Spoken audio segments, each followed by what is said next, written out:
work and rework your hair with the UK's #1 styling product, VO5 Extreme Style Rework. Break the mold.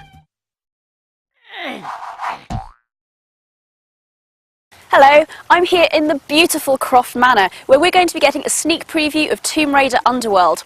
I just hope the place doesn't blow up, and that I manage to resist my urge to go digging for lost treasure underneath the floorboards in the dining room.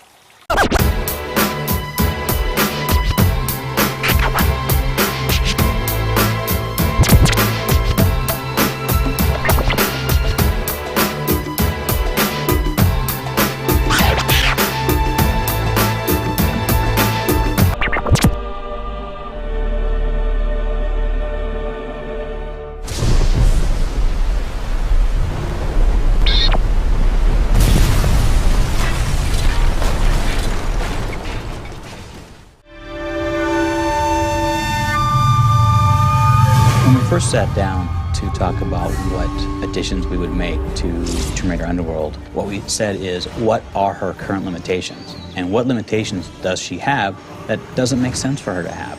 She's a very strong, fearless, independent woman who runs around out in the most dangerous parts of the world, and that was what gave rise to the concept of what could Lara do. This is the first time Tomb Raider has ever used motion capture. So Lara is definitely almost superhuman. So we had Olympic caliber gymnasts being motion captured for Lara.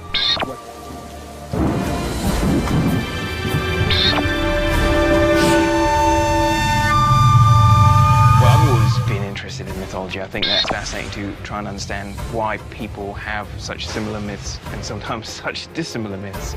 It took a lot of time to figure out what the mythology of the game should be, because it's not something to be determined in isolation.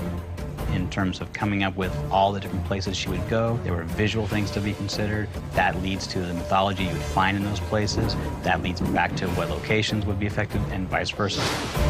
When you look back through the cultural past, there's lots of overlap of cultures prior to the point when we know about them. We got to dig into Hindu culture in Thailand, we got to get into the Maya in Mexico, and we have all these local cultures, but then a unifying thread that leads her to all these locations is a much earlier mythology that we are saying is the Norse thread, and that was the piece that brought it all together. Various myths use different names, but they all apply to the same remnants of the ancient world.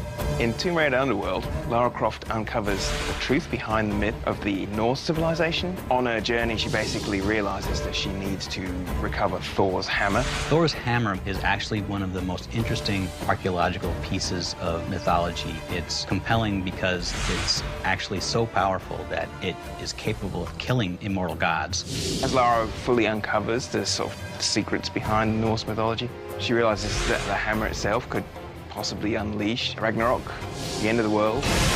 Pursuing her own goals is actually putting the world in danger. I need Thor's belt to get his hammer, and I need the hammer to kill a god. So there you go, it's looking pretty good. Tomb Raider Underworld comes out on the 18th in the States and the 21st over here in Europe. Thanks for watching. Bye-bye.